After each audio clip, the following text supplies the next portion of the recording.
Pasalamatan ninyo mga nagbabantay sa buhay ninyo. Sa panahon ngayon, mahirap makakita ng serbisyong libre. Hindi nyo sinasahuran yung mga yan pero binabantayan kayo mula umaga hanggang gabi.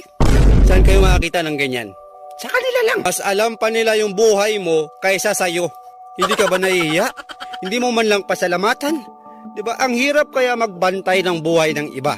Halimbawa ako, ikaw kapitbahay kita, kakilala kita, o hindi kita kaano-ano, babantayan kita.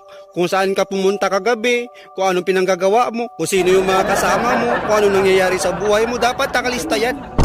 Nakalista yan sa utak nila. Ganun kahirap magbantay. Kaya dapat mag-thank you ka. Why not? Pwede mong pamirindahin yan. Pamirindahin mo kahit katol man lang, pakainin mo ng katol. Nakalimutan mo na ba yung mga nangyayari sa'yo? Itanong mo sa kanila. Kabisado nila yan.